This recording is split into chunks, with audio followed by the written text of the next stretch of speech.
할렐루야. 오늘 수요예배 귀한 자리 가운데 나오신 여러분들 주님의 이름으로 환영합니다.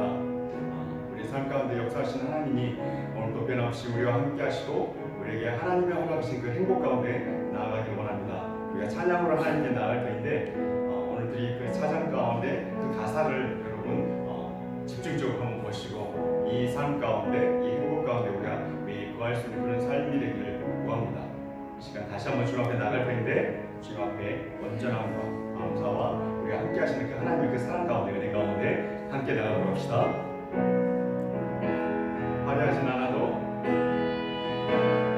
화려하지 않아도 정결하게 사는 삶 가진 것이 적어도 감사하며 사는 삶 내게 주신 작은 힘 나눠주며 사는 삶 이것이 나의 삶의 행복이라. 우리 다시 한번 화려하지 않아도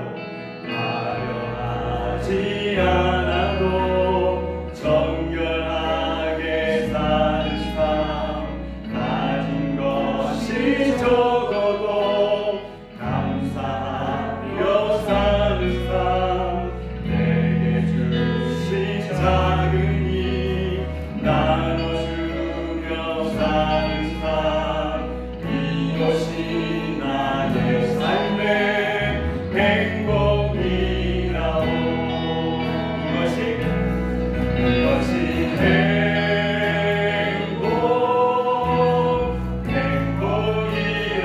행복이라오. 세상은 알 수 없는 하나님 선물 이것이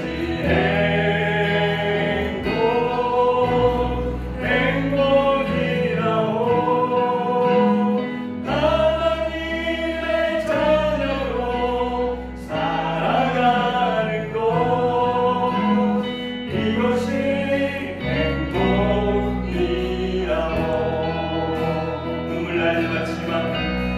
눈물 날 일 많지만 기도할 수 있는 것 억울한 일 많으나 주를 위해 참는 것 비록 짧은 작은 삶 주 뜻대로 사는 것 이것이 나의 삶의 행복. 우리 다시 한 번만 눈물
당신은 영원하신 주, 내 영원하신 주, 지치지 않으시는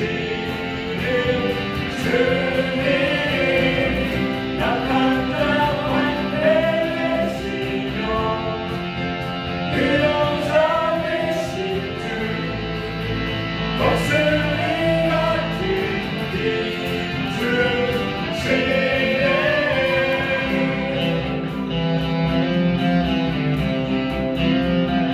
우리 다시 한번 새 임원들이 주를 말할 때, 주를 말할 때, 우리 주를 말할 때, 새 임원들이 주를 말할 때, 주를 말할 때, 우리 주를 말할 때, 주님 본질하시네. 소망 구원 주시네.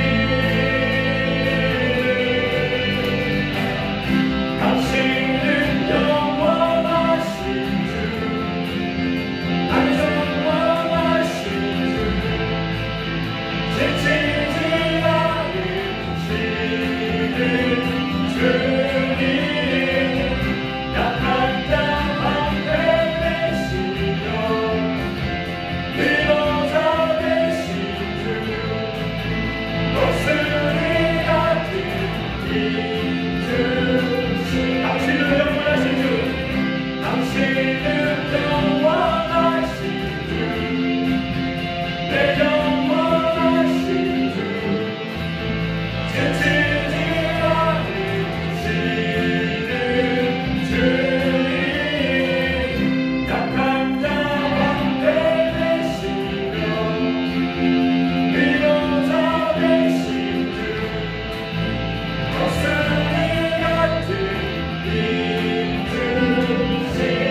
우리 사랑하는 성도 여러분, 우리의 힘들고 어려운 상황 가운데 우리가 의지할 수 있는 곳, 우리에게 평안함을 허락할 수 있는 곳은 바로 예수님, 주님의 품밖에 없음을 우리가 깨닫기를 원합니다.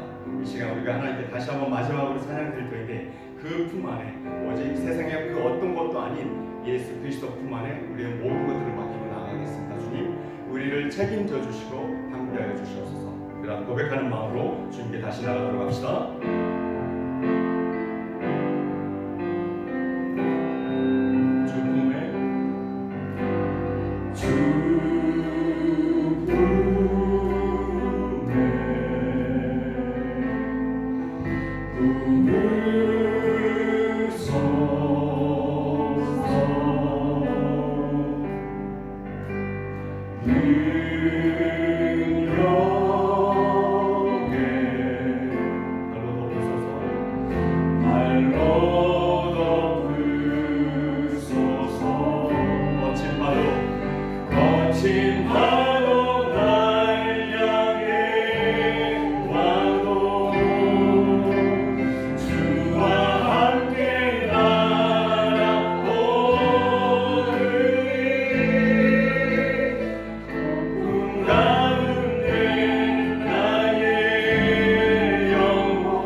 사람이 마음으로 자기의 길을 계획할지라도 그의 걸음을 인도하시는 여호와 하나님, 오늘 저희의 걸음을 이 수요 예배 가운데로 인도하시어 찬양과 경배로 주님께 영광 돌리게 하심을 감사드립니다.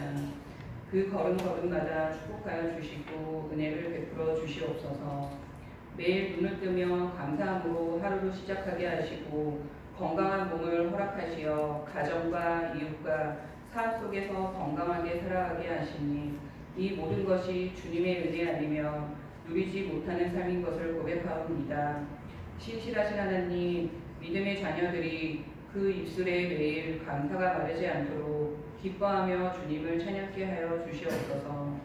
지난 팬데믹 기간들을 뒤돌아보며 처음부터 지금까지 한결같은 믿음으로 지내지 못하고 모든 일에 정함이 없었음을 회개하오니 용서하여 주시옵소서.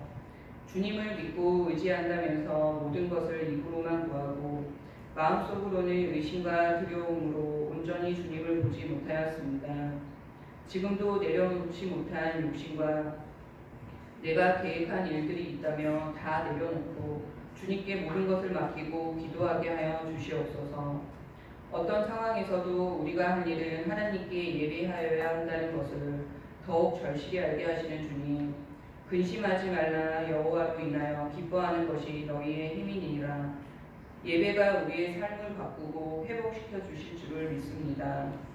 이 시간 말씀 전하시는 윤원우 목사님께 성령 충만케 하시어 말씀의 치유의 능력과 예수 그리스도의 십자가 보혈로 덧입혀 우리에게 참 기쁨과 소망이 되기를 간절히 원합니다. 담임 목사님 가정을 위해 기도합니다.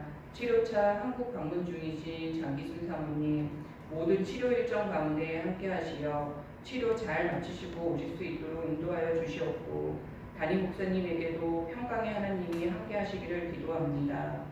함께 협력하시는 김효철 전도사님에게도 강건함을 허락하시어 하나님의 은혜로 모든 사역들을 잘 감당케 하여 주시옵소서. 한국과 세부로 보고 싶은 가족과 성도들을 다시 반갑게 만날 수 있도록 하나님의 가장 좋은 때를 기다리며 우리 주 예수 그리스도의 이름으로 기도드립니다. 아멘.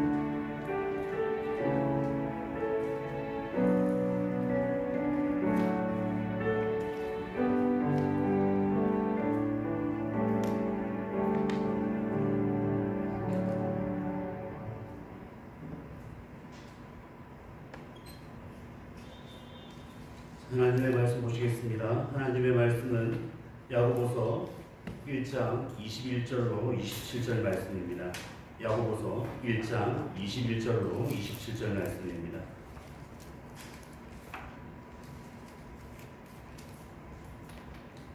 다 찾으셨으면 함께 교도하도록 하시고 27절 합독하도록 하겠습니다.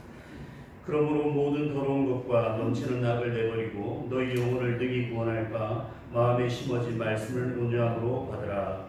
너희는 말씀을 행하는 자가 되고 듣기만 하여 자신을 속이는 자가 되지 말라. 누구든지 말씀을 듣고 행하지 아니하면 그는 거울로 자기의 생긴 얼굴을 보는 사람과 같아서 제 자신을 보고 가서 그 모습이 어떠했는지를 곧 잊어버리거니와 자유롭게 하는 온전한 율법을 들여다보고 있는 자는 듣고 잊어버리는 자가 아니요 실천하는 자니 이 사람은 그 행하는 일에 복을 받으리라. 누구든지 스스로 경건하다 생각하며 자기 혀를 제발 누리지 아니하고 자기 마음을 속이며 이 사람의 경건은 헛것이라. 하나님 앞에서 정결하고 더러움이 없는 경건은 곧 고아와 가부를 그 환난 중에 돌보고 또 자기를 지켜 세속에 물들지 아니하는 그것이니라. 아멘. 성도 여러분 반갑습니다. 우리 옆에 분들과 한번 인사했으면 좋겠습니다. 잘 오셨습니다. 잘 오셨습니다. 수요일 가운데 하나님의 놀라운 은혜가 있기를 바랍니다. 담임 목사님께서 지난번에 그런 말씀을 한번 하셨습니다. 지금껏 목회를 해왔지만 설교를 한다는 것이 쉽지가 않고 지금도 이 자리에 서면 떨린다 이런 이야기를 하셨는데 제가 떨리는 건 목사님의 수십 배는 되는 것 같습니다. 계속 말씀을 준비하면서도 종일 고민하고 말씀을 준비해도 늘 단에 설 때마다 두렵고 떨리기는 마찬가지인 것 같습니다. 근데 저보다는 김용철 전도사님 더 심하시겠죠. 근데 이렇게 말씀을 준비하면서 하나님의 큰 은혜가 있고 또 성도님들께 귀한 말씀을 전해준다 생각하니 그 단어 하나 선택할 때마다 또 그리고 성경 구절 한 구절 선택할 때마다 계속 하나님 앞에 물어보면서 그렇게 설교를 준비하지 않을 수가 없었습니다. 이번 설교를 준비하면서도 참 준비하기가 쉽지 않은 그런 시간들이었습니다. 그럼에도 불구하고 끊임없이 밤마다 기도하고 말씀 읽고 이렇게 하면서 귀하게 준비했습니다. 비록 부족하고 하나님의 말씀이 전해질 때에 조금은 다른 목사님보다 부족한 면이 있겠지만 잘 들어주시고 또 그 말씀 붙들고 살아갈 때 하나님의 큰 은혜가 넘치는 우리 귀한 시부하는교회 성도님들 되시길 바랍니다. 야고보 사도는 잘 알다시피 예수님의 동생이셨습니다. 이분에게 있어서 실제적인 믿음은 굉장히 중요하였습니다. 왜냐하면 어린 시절 예수님과 함께 뛰어놀고 또 함께 목수일을 하며 또 먹고 마시고 그렇게 생활을 하다 보니 그 예수님은 그냥 한 사람의 인간일 뿐이었을 것입니다. 친한 형이었고 그리고 또 때론 엄한 형이었고 함께 장난을 칠 수 있는 다정한 형이었을 것입니다. 그런데 그 예수님께서 메시아, 즉 하나님의 아들이라는 이야기를 듣고 야고보는 큰 충격에 빠졌을 것입니다. 어떻게 나랑 같이 저렇게 뛰어놀면서 배고프면 허겁지겁 밥을 먹고 함께 놀며 함께 화장실도 가고 장난쳤던 그 형이 어떻게 하나님의 아들, 곧 하나님 성자 예수님이 된단 말인가, 이런 생각이 들었을 것입니다. 그러했기에 이 야고보는 그 믿음이 관념적인 믿음이 아니라 굉장히 실제적인 믿음이 필요했을 것입니다. 여러분 한번 상상을 해보십시오. 여러분의 가족 중에 한 분이 신이다 이런 이야기 들었을 때, 특별히 내 형이 그렇다, 내 누나가 그렇다 이런 이야기를 들었을 때 어떤 기분이 들겠습니까? 저도 여동생이 한 명 있지만 만약에 여동생이 그렇게 나오면 미쳤다고 분명히 이야기를 할 겁니다. 교주가 되어서 막 이렇게 활개를 치면 아무 미쳤다고 생각하지 않겠습니까? 그런데 야고보에게 그러한 감정이 없었을 리가 없습니다. 그런 야고보에게는 실제적인 믿음이 필요했던 것이죠. 당시 로마의 압제를 받고 그리고 동족 유대인들의 그러한 압제를 받고 있던 그 당시 기독교인 사회에서 이 야고보 역시 굉장히 힘든 시간을 보내었을 것입니다. 예수님께서 부활하신 후에 예수님을 접하게 되었다고 고린도전서 15장 7절 말씀에 그렇게 나와 있는데, 이 야고보가 이 예수님이 돌아가신 후에 구세주로 영접하게 되고 또 하나님의 믿고 또 하나님의 자녀인 예수님을 온전히 신뢰하면서부터 그의 생활은 완전히 바뀌었습니다.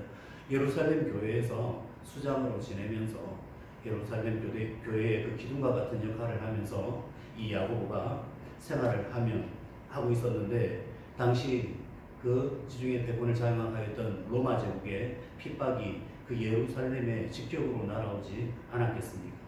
많은 사람들이 디아스포라 그렇게 거민이 되었고 또 남아있던 사람들도 굉장한 박해 속에서 그렇게 예배를 드릴 수밖에 없었습니다. 그 중심에 예루살렘 교회가 있었습니다. 그 예루살렘 교회의 지도자 기둥이었던 야고보는 성도들에게 말을 합니다. 너희들의 믿음이 어디 있느냐? 너희가 말로만 나는 하나님의 자녀이다, 내가 구원을 받았다, 내가 믿음으로 구원을 받았다 이렇게 할 것이 아니라 너희의 믿음을 보이라. 내가 예수님을 내 형으로 보지 않고 구세주로 영접하였을 때 내 삶이 변화했던 것처럼 너희의 삶이 어떻게 하나님을 믿고 증거하며 그 예수 그리스도를 전파하는지를 나에게 보여다오. 그리고 수많은 백성에게 보여주기를 바란다. 이런 심정으로 야고보서를 썼다고 하는 것이죠. 그래서 이 야고보서는 공동서신이라고 하는데 지금 우리에게도 그러한 도전을 던지고 있습니다. 공동서신은 일반적으로 서신의 수신자가 있으면 그 서신은 그 바울 서신과 같이 뭐 에베소 교회에 보내는 편지면 에베소서, 아니면 데살로니가 교회에 보내면 데살로니가서 이렇게 나와 있는데, 이 야고보서는 발신자, 즉 편지를 보낸 사람의 이름을 땄죠. 그래서 흩어져 있는 교회들과 그리고 또 지금까지도 신약시대를 살아가는 우리에게도 전해주는 그런 편지이기 때문에 보통 발신자의 이름을 쓰는 것을 공동서신이라고 합니다. 그래서 이 공동서신 야고보 이 사도는 우리들에게 지금도 질문을 하고 있습니다. 너희들의 믿음이 어디 있느냐. 지금 한국교회가 많이 힘들지요. 한국교회가 그 어느 시간보다도 힘든 시간을 보내고 있습니다. 1970, 80년대 붐을 겪고 그리고 90년대까지 큰 역사가 있었습니다. 2000년도 들어서면서 교회가 급격히 쇠퇴하게 되고요. 그리고 지금은 이 팬데믹 가운데서 또 온갖 그런 자유주의 신학 사상이 들어오면서 그리고 교회 지도자들의 문제와 성도들의 불순종 이런 것들이 맞물리면서 교회가 많은 핍박을 겪고 있습니다. 서로가 서로를 지금 불신하고 있고요. 교회 내에도 우파와 좌파로 나뉘고 있고 그리고 목사님의 말씀을 말씀으로 듣는 것이 아니라 그냥 위로의 웰빙의 그러한 설교 정도로만 듣는 성도가 지금 너무 많다는 것이죠. 그러므로서 말씀이 말씀다워지지를 못하고 성도들 그런 그 말씀을 실천하려고 애를 쓰는 그러한 성도들이 굉장히 줄어들었다는 것입니다. 그러므로 인해서 교회가 현재 외부적인 그러한 핍박과 내부적인 그러한 분열로 인해서 많이 힘든 상황이 있습니다. 이러한 시대이지만 야고보 사도를 통해서 하나님을 말씀하고 계십니다.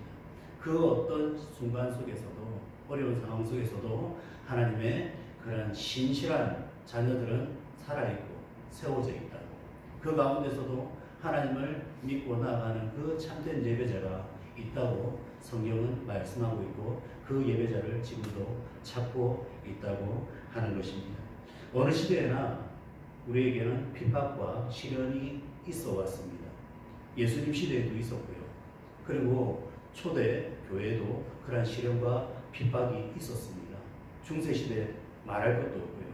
그리고 지금 현대를 살아가는 이 신약 시대 성도들도 마찬가지입니다.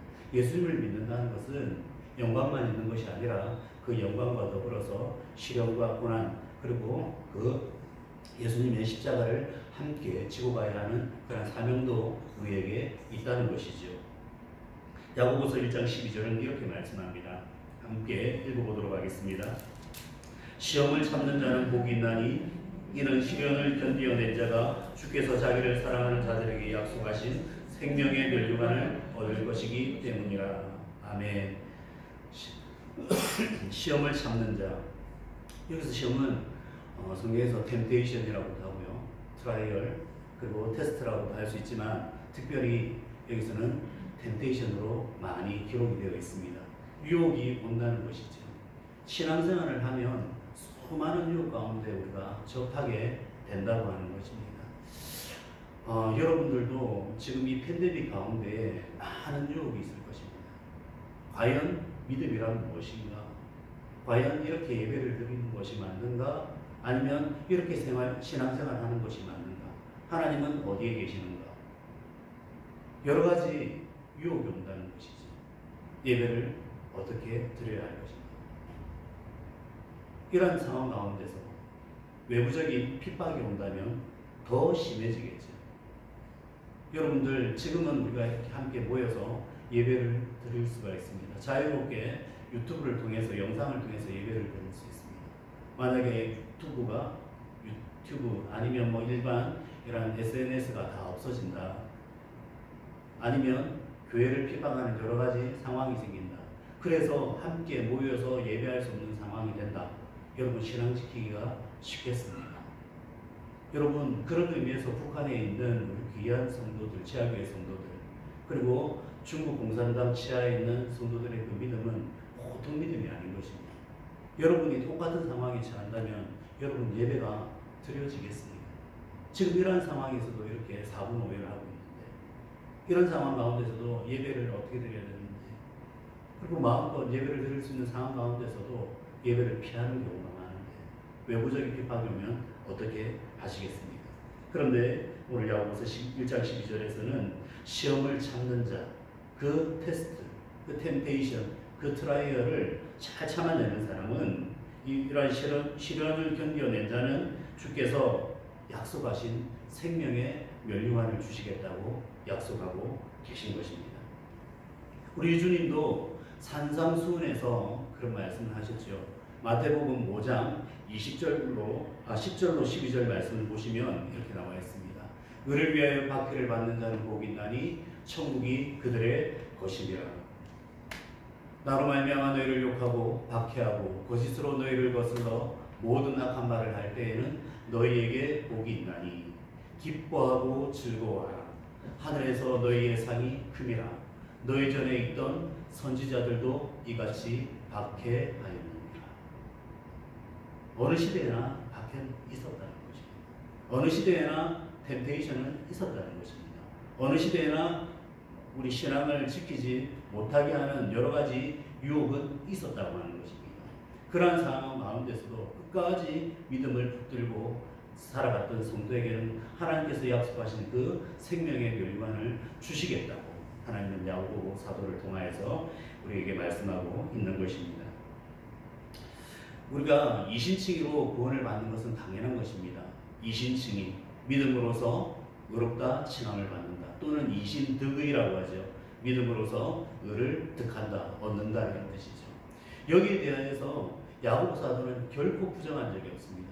당연합니다. 우리가 성경에서 바울 사도가 로마서를 통하여서 믿음으로 구원을 얻는다는 그 이신칭의 사상을 전하였을 적에 야고보 사도가 그에 반대해서 아니다. 믿음은 행위이다. 이렇게 강조한 적이 결코 없다고 하는 것입니다. 구원은 하나님의 선물이며 이 믿음도 하나님의 선물이라는 것이죠. 그러므로서 우리가 그 구원을 얻는 것은 하나님의 열심이고 하나님의 의지, 우리의 의가 될 수가 없습니다. 즉 하나님을 통하여서 우리가 구원을 받는 것이고 그분의 작정과 뜻 가운데 우리가 구원을 받는다는 것이죠. 하지만 하나님의 구원을 받은 자, 하나님의 의를 입은 자, 이 사람의 삶에는 분명한 열매가 있고 그에 따르는 행실이 드러난다는 것이죠. 이걸 야고보 사도가 강조하고 있다고 하는 것입니다. 2005년 2월달 제가 처음으로 터키를 방문한 적이 있었습니다. 터키를 방문했을 때에 이즈미르 성경에서는 서머나라고 되어 있죠. 서머나 지방을 방문한 적이 있었습니다. 서머나를 방문했을 때 그 서머나에 가면 유명한 그런 교회가 한 게 하나 있는데 그 교회가 바로 폴리캅 기념교회입니다. 여러분들 폴리갑 혹은 폴리캅 이렇게 부르고 있는데 이 폴리갑 선생에 대해서 혹시 알고 계십니까? 이 폴리갑 선생님은 바로 서머나 교회의 목회자였습니다. 감독으로 계셨던 분이셨습니다.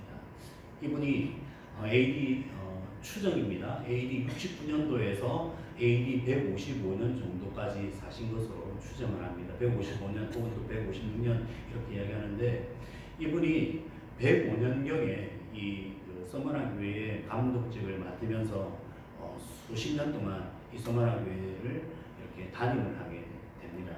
근데 이분이 인품이 얼마나 좋았던지 그 로마의 그런 관리들도 그리고 로마의 병정들도 심지어는 총독까지도 이분을 존경했다고 합니다.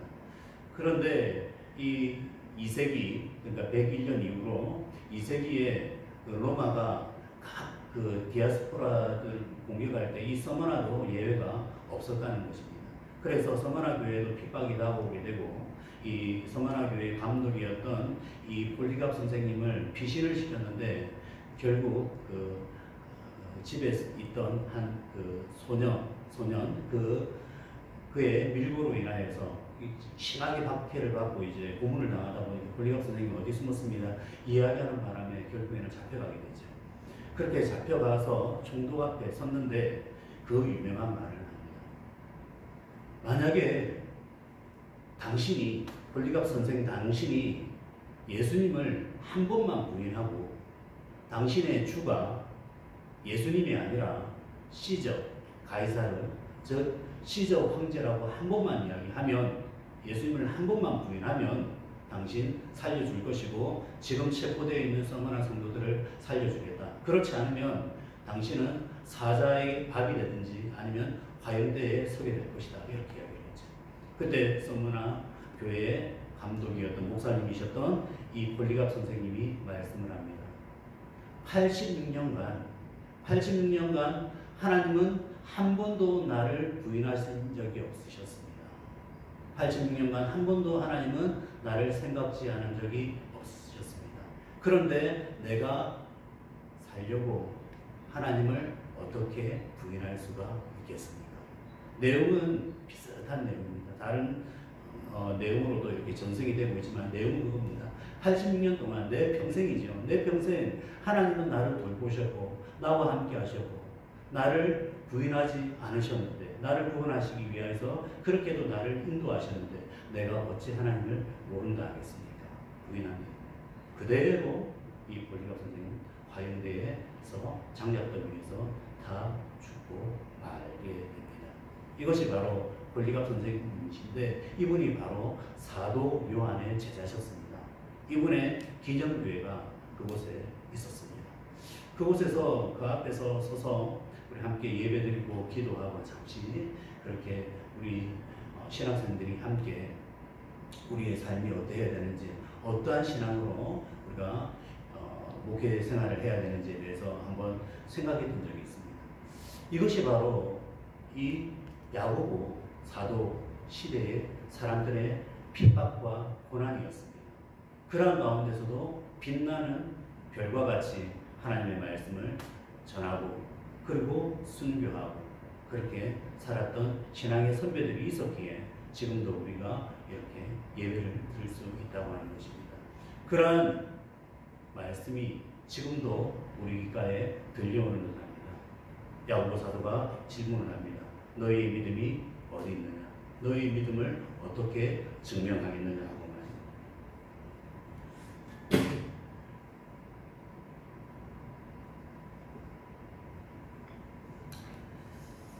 모든 시대에 성도를 향한 그 욕설과 모진 박해 그리고 악한 거짓말, 음해 이런 것이 늘 있어 왔습니다. 하지만 이러한 핍박을 받으면 받을수록 참된 성도, 참된 그리스도인들은 꿋꿋하게 의연하게 주님의 말씀을 전하고 그 현장에 있어도 사라져 갔다고 하는 것입니다. 그럼에도 성도가 이러한 박해 가운데서 기뻐하고 즐거워할 수 있는 그러한 이유가 무엇입니까? 희망을 가지는 이유가 무엇입니까? 바로 주님의 그 짧지 않은 손 때문입니다. 그 구원, 그 약속, 그리고 마지막 날 하나님 앞에 섰을 때에 우리의 삶을 계수하시며 그렇게 칭찬하시고 우리에게 상 주신이심을 우리가 바라보기 때문에 이러한 박해와 고난을 견뎌낼 수 있다고 하는 것입니다. 우리의 지금 신앙생활은 너무나도 안일하지 않습니까? 너무 쉽지 않습니까? 너무 세상과 합하여져서 변질되지는 않았습니까? 야고보 사도의 이 말씀이 얼마나 우리에게 용기가 되고 도전이 되는지 모르겠습니다. 지금까지의 시험이 바로 외적인 시험이었다면 이제는 두 번째 내적인 시험입니다. 외적인 시험은 우리가 견뎌낼 가능성이 굉장히 높습니다. 참된 신앙인이라면 견뎌낼 수 있겠죠. 여러분들 만약에 교회를 가지 않는다면 하나님을 부인한다면 그리고 예수님을 믿지 않겠다고 한다면 내가 너에게 100억을 줄게. 여러분들 100억을 받겠습니까? 아니면 받지 않겠습니까? 힘듭니다. 지금 한 달에 수입이 많이 줄어들어서 생활하기도 힘들고 학자금도 내야 되고 방세도 내야 되고 생활도 해야 되는데 돈이 많이 부족합니다. 그런데 누군가가 와서 너 이슬람으로 개종하면 너 천주교로 개종하면 아니면 불교로 개종하면 내가 100억 줄게. 이러면 여러분 어떻게 하시겠습니까? 저는 여기 계신 아무도 100억 주시면 제가 교회 다니지 않겠습니다. 예수님 부인하겠습니다. 이렇게 하실 분은 없다고 생각을 합니다. 이것이 바로 외적인 그러한 시험이죠. 왜요? 열심히 살면 그리고 하나님 믿고 열심히 살아가는 백성에는 박해가 있을지 몰라도 충분히 하나님께서 먹이고 입히시겠다고 약속을 하셨기 때문에 그 믿음으로 견뎌낼 수 있는 것입니다. 비록 100억이 아니더라도 우리가 이 세상, 잠시 사는 이 세상 나 얼마든지 견디면서 살 수 있어 하고 그렇게 이겨낼 수 있다는 것이죠. 그런데 이 두 번째 시험, 이것이 정말 사람을 미치게 하는 것입니다. 내적 시험이 있습니다. 내적 시험. 여러분, 이것이 정말 무서운 시험입니다. 내적인 유혹과 그리고 템테이션과 트라이얼, 테스트. 이것이 무서운 것이죠. 여러분 잘 알다시피 욥이 외적 시험을 잘 견뎌내었습니다. 그에게는 7 아들과 딸 셋이 있었고요. 그리고 수많은 가축과 그리고 넓은 토지를 경작하면서 수많은 소출도 가지고 있었을 것입니다. 동방의 최고 큰 자라고 이렇게 성경은 이야기를 하고 있습니다. 이 욥이 어느 날 갑자기 큰 시련을 당하게 되죠. 생각지도 못했던 큰 시련이 와서 모든 것을 하루아침에 잃어버리고 맙니다.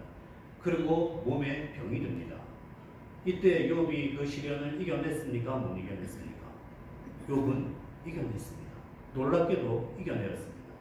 그런데요, 이 욥이 이기지 못한 것이 있었습니다. 바로 내적인 갈등이었다는 것입니다. 왜냐하면 욥은 외적으로는 하나님 제 목숨을 거두가셔도 좋고요, 주신 자도 여호와시고 거두신 자도 여호와시니 모든 것이 주께 돌아갑니다. 이렇게 고백하면서 견뎌냈는데 내적인 시험이 왔을 때 이 욥이 자신의 생일을 저주합니다. 잘 아시지 않습니까? 왜 그날 해가 솟았던가? 왜 그날이 있었던가? 왜 그날 내가 모태에서 나왔을 때 바로 죽지 않았던가?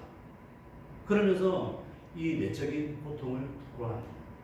그만큼 내적인 시험이 어렵다는 것이죠. 우리 예수님을 볼까요? 예수님도 십자가 위에서 그 형벌을 받고 채찍을 맞고 그렇게 골고다 언덕을 올라가는 것은 다 견뎌냈습니다. 그런데 예수님도 그 십자가에 달리시기 전날 밤 겟세마네 기도를 보십시오. 하나님, 할 수만 있거든 이 잔을 내게서 지나가게 하옵소서.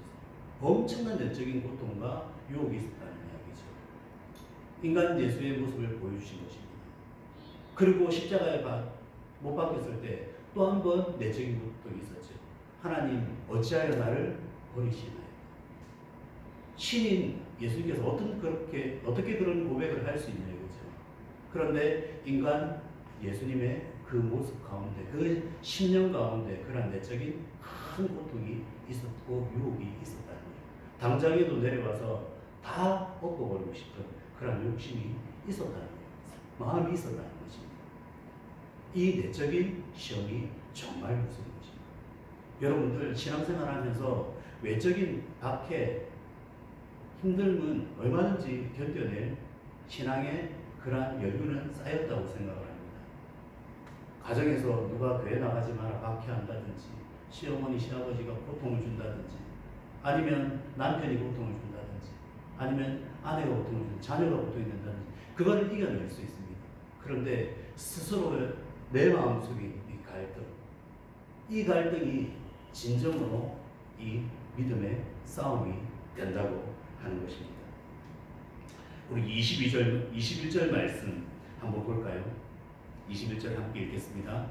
그러므로 모든 더러운 것과 넘치는 악을 내버리고 너희 영혼을 능히 구원할 바 마음에 심어진 말씀을 온유함으로 받으라.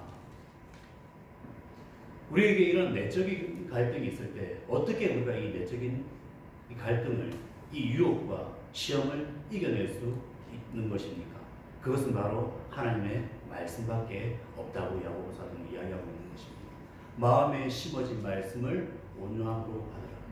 우리 가운데 주님의 말씀이 심겨졌다는 것입니다. 하나님께서 태초에 천지를 창조하실 때 말씀으로 천지를 창조하셨습니다. 그 말씀이 육신이 되어서 우리 가운데 거하셨습니다. 그 말씀이 지금도 살아서 우리 가운데 거하고 계십니다. 그 말씀이 아니면 이 내적인 유혹과 시험을 결코 이길 수가 없다는 것이죠. 22절 말씀입니다. 그러므로 모든 더러운 것과 넘치는 악을 내버리고 너희 영혼을 구원할 바 마음의 말씀을 온유함으로 받으라. 죄송합니다. 그러므로 모든 더러운 것과 넘치는 악을 내버리고 너희 영혼을 능히 구원할 바 마음에 심어진 말씀을 온유함으로 받으라. 이렇게 말씀을 하고 있습니다. 그리스도인은 결국에 말씀 안에서 새롭게 태어납니다. 새로운 피조물이 됩니다. 새로운 가치관과 삶의 방식이 바로 이 말씀을 통해서 요구된다고 하는 것이죠. 성도는 결국 주님의 말씀으로 태어나는 자가 바로 성도입니다. 그러므로 말씀 속에 살아가고 말씀과 함께 이 세상을 걸어가야 된다는 것이죠. 말씀 안에 살기 위해서 우리가 구체적으로 실천해야 될 두 가지가 있습니다. 말씀 안에 살아가기 위해서 구체적으로 실천해야 될 두 가지. 첫 번째, 무엇이라고 되어 있습니까? 말씀 앞으로 속히 나아가는 것입니다. 야고보서 1장 19절입니다.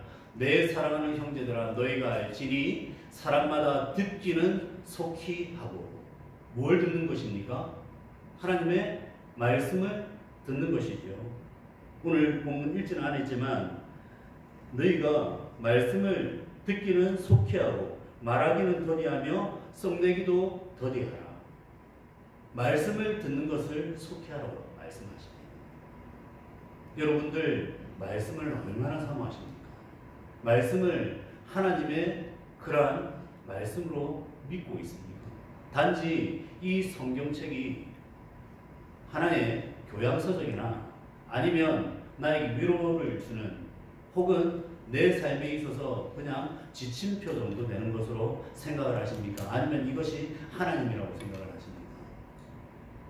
하나님은 말씀으로 우리 가운데 임재하십니다. 여러 가지 자연현상이나 그리고 이적과 같은 일도 있죠. 하지만 우리에게 하나님은 말씀으로 역사하신다는 사실을 잊지 마시기 바랍니다. 지난 2주간 참 마음이 힘들었습니다. 너무 마음이 힘들어서 밤마다 이렇게 거의 잠을 못 잤죠. 못 자면서 이렇게 금식도 하고 이렇게 밤에 제가 그 철야를 2주 정도 이렇게 했습니다. 하면서 기도를 쭉 했는데 기도하면서도 계속 했던 게 뭐냐면 말씀을 계속 읽었어요. 욥기를 계속 읽고 잠언을 계속 읽고 이사야를 계속 읽고 그 다음에 이제 설교를 준비해야 되니까 야고보서를 또 계속 읽고요. 이렇게 말씀을 계속해서 읽는데 놀라운 일이 벌어졌습니다. 기도할 때는 딴 생각도 나고 조금 여러 가지 또 안 좋은 생각도 들고 좋은 생각도 들고 이렇게 왔다 갔다. 왜냐하면 기도했을 때 하나님께서 그래 이렇게 이야기해 주시면 참 좋겠는데 그게 아니니까 또 기도하다 보면 또 지치잖아요. 기도하면서 경험하다시피 또 잠이 오기도 하잖아요. 근데 말씀을 읽는데 그 말씀이 그대로 쏙쏙 박히는 말씀. 확 마음속에 박히더라고요. 그러면서 용기가 나고요. 이 시련과 역경 속에서도 나의 잘못과 실수와 여러 가지 가운데서도 하나님께서는 나를 이끌고 계신다. 말씀으로 역사하신다. 이것이 느껴지니까 기도 때 응답받지 못했던 것을 말씀으로 이렇게 응답을 해주시죠. 다시 새 힘을 얻을 수 있는 좋은 기회였습니다. 더 하나님과 깊은 묵상이 들어가게 되었고요. 말씀이 더욱더 오묘해지고 달아지는 그러한 경험을 했었습니다. 여러분들 말씀은 살아야 했습니다. 말씀은 하나님의 역사입니다. 말씀을 통해서 하나님은 여러분들과 만나기를 원하십니다. 말씀으로 속히 나가시기를 바랍니다. 로마서 10장 17절입니다. 그러므로 믿음은 어디에서 나고요? 들음에서 나며 들음은 그리스도의 말씀으로 말미암았느니라. 유명한 말씀이죠. 여러분 믿음은 말씀을 듣는 데서부터 납니다. 그리고 그 말씀은 바로 그리스도의 말씀이라고 하는 것이죠. 그 들음은 그리스도의 말씀으로 말미암는다고 하는 것입니다. 이 사실을 잊지 마시고 말씀 앞으로 속히 달려가실 수 있는 우리 귀한 성도님들 되시기 바랍니다. 두 번째 실천입니다. 바로 깨달은 말씀대로 행하라고 하는 것입니다. 야고보 사도가 이것을 강조하고 있는 것이죠. 야고보서 1장 22절입니다. 너희는 말씀을 행하는 자가 되고 듣기만 하여 자신을 속이는 자가 되지 말라. 말씀을 어떻게 하라고요? 행하는 자가 되라고 하는 것입니다. 듣기만 하는 자를 뭐라고 하십니까? 자신을 속이는 자라고 말씀을 듣는 자 중요합니다. 그런데 그 말씀을 지키지 않고 행하지 않는 자는 그 말씀을 듣고 자신을 속이는 자, 거룩한 척, 성도인 척, 잘 살아가는 척, 그렇게 속이는 자밖에 되지 않는다는 것이죠. 남들이 봤을 때는 모릅니다. 저분이 신실한 사람인지 그렇지 않은 사람인지. 박해 오면 첫 번째로 알 수가 있습니다. 그리고 그 박해 가운데서 어떻게 신실하게 행동하느냐를 보면 그 사람의 참 믿음이 드러나는 것이죠. 평소에는 우리가 도저히 알 수가 없습니다. 참 신실해 보였던 목사님, 참 기도 열심히 하시는 권사님, 참으로 교회에서 인자하셨던 장로님. 그런데요, 실질적으로 박해가 오면 그들의 믿음은 드러나게 된다고 하는 것입니다. 마치 복음서에 소개된 4가지 밭의 비유에서 돌밭에 뿌려진 그 씨앗과 같은 그러한 믿음이죠. 마태복음 13장 20절 21절 말씀입니다. 우리 한번 읽어보겠습니다. 마태복음 13장 20절 21절 말씀입니다. 돌밭에 뿌려졌다는 것은 말씀을 듣고 즉시 기쁨으로 받되 그 속에 뿌리가 없어 잠시 견디다가 말씀으로 말미암아 환난이나 박해가 일어날 때는 곧 넘어지는 자요. 여기 보시면은 돌밭에 뿌려진 그런 말씀이 있습니다. 그 말씀이 바로 속이는 자의 말씀이죠. 즉 자신을, 이 말씀은 하나님의 말씀이 분명합니다. 그런데 이 말씀이 결국에는 열매를 못하니까 자신을 속여버리는 말씀이 될 수밖에 없다는 것이죠. 즉시 기쁨으로 왔습니다. 이 시간도 마찬가지입니다. 설교를 들을 때 아멘 아멘 화답을 합니다. 그리고 이 말씀대로 살아야지 다짐을 합니다. 그런데 그 속에 믿음의 뿌리가 없으니까 그 말씀을 받고 나서 어떻게 됩니까? 환난이나 박해가 일어날 때는 그대로 그 말씀을 버려버립니다. 넘어져 버린다는 것이죠. 이러한 믿음의 사람들이 너무나도 많다고 하는 것입니다. 그래서 하나님의 말씀 따라 사는 온전한 믿음의 사람, 즉 경건한 사람, 그 사람은 말씀을 듣고 잊어버리는 자가 아니라 그 사람은 바로 말씀을 붙들고 그 말씀대로 살아가려고 처절하게 몸부림치며 그 말씀대로 행하는 그러한 사람이라고 야고보 사도는 변정하고 있는 것입니다.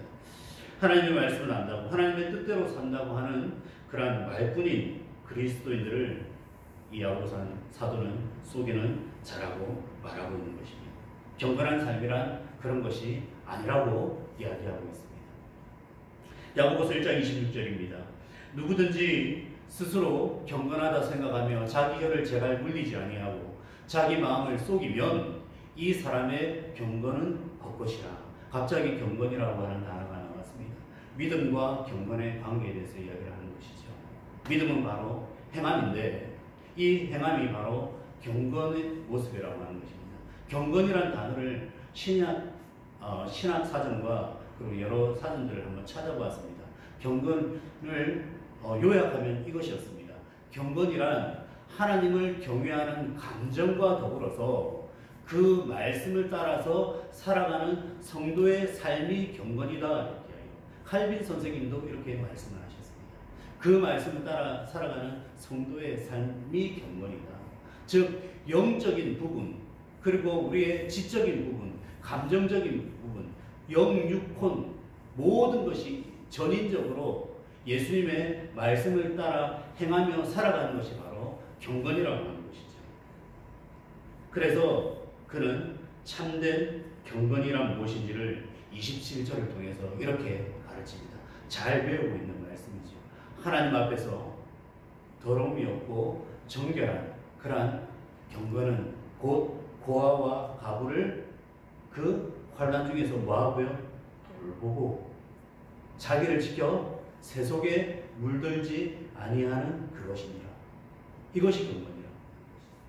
하나님 앞에서 정결하고 더러움이 없는 경건은 고아와 가부를 그 환난 가운데서 돌보고.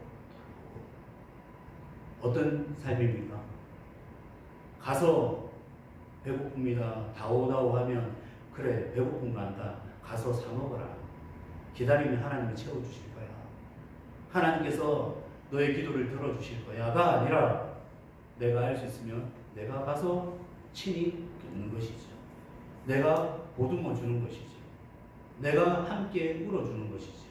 그것이 경건한 삶이라고 하는 거죠. 의지할 바 없는 사람, 하나님을 몰라서 어둠 가운데 살아가는 그 사람들과 함께 울며 웃으며 살아가는 그 삶이 경건이라는 것이죠. 그리고 또 무엇입니까? 세속 가운데서 자기를 지켜서 그 세속에 물들지 아니하는 것, 그것이 경건이라고 하는 거죠. 마음을 지키는 거죠. 말씀과 기도로 늘 살아가며 하나님을 찾고 부르짖는 것, 이 영적인 것, 그리고 실천의 것, 이 두 가지가 합쳐지는 것이 참된 경건이라고 야고보사도는 말씀하고 있고 예수님께서 우리들에게 말씀하고 있는 것입니다. 말씀을 정리하겠습니다. 믿음이 무엇입니까? 오늘 야고보사도는 믿음을 무엇이라고 정의하고 있습니까? 믿음은 고상하게 성경을 들고 다니거나 예배 시간에 종교 언어를 자유자재로 사용하고 예배 절차에 익숙해지는 것이 아닙니다. 믿음이란 말씀의 토대 위에 말씀을 구체적으로 적용하고 실천하며 살아가는 것이 바로 믿음이라고 하는 것이죠. 그것이 참된 경건이라고 하는 것입니다.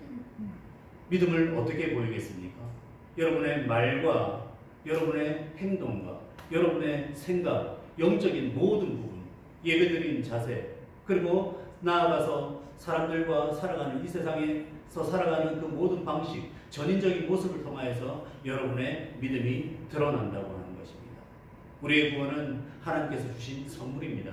결코 그 선물은 변하지가 않습니다. 그 어느 누구도 빼앗을 수가 없는 것이 구원의 선물이라고 하는 것이죠. 우리들을 하나님께서 그 십자가의 대속으로 의롭다 칭하셨습니다.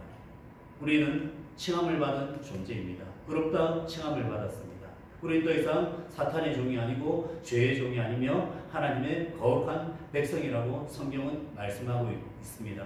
그럼에도 우리에게 믿음의 실천이 필요한 이유가 무엇입니까?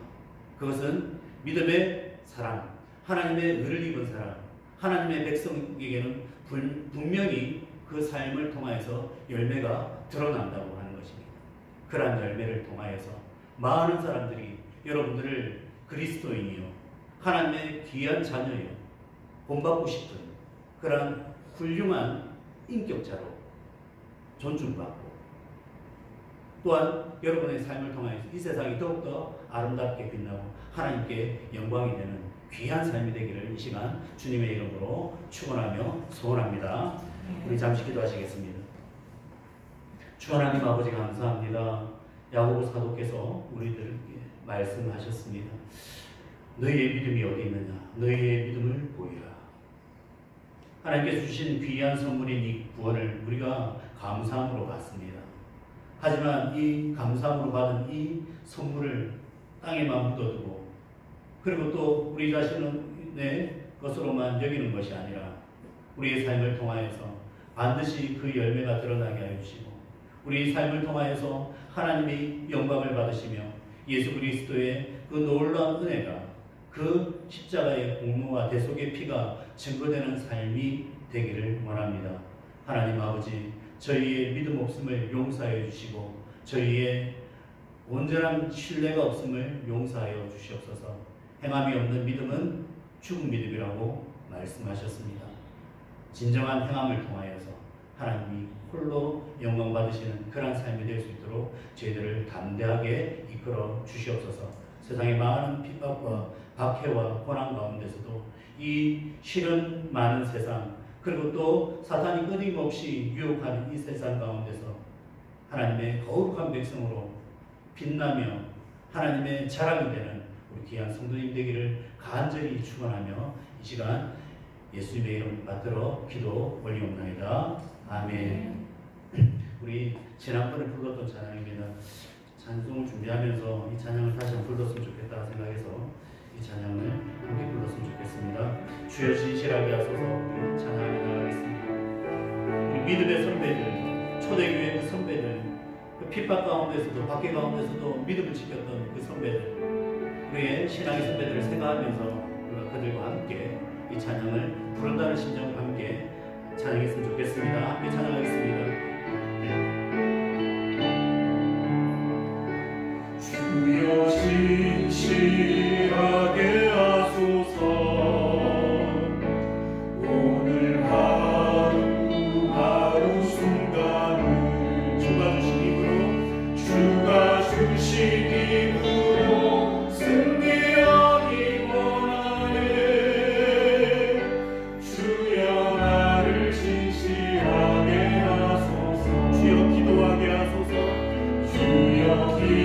기도하게 하소서. 오늘 하루하루 순간을 주가 주신 힘으로 승리하기 원하네. 주여 나를 기도하게 하소서. 주여 신실하게, 주여 신실하게 하소서. 오늘 하루하루 순간을 주가 주신 힘으로 승리하기 원하네. 주여 나를 성실하게 하소서. 주여 인내하게 하소서. 주여 인내하게 하소서. 오늘 하루하루 순간을 주가 주신 힘으로 승리하기 원하네. 주여 나를 인내하게 하소서. 주가 주신 힘으로, 주가 주신 힘으로 승리하기 원하네. 주여 나를 인내하게 하소서.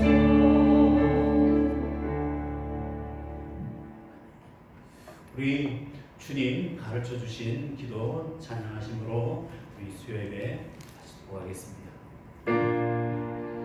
하늘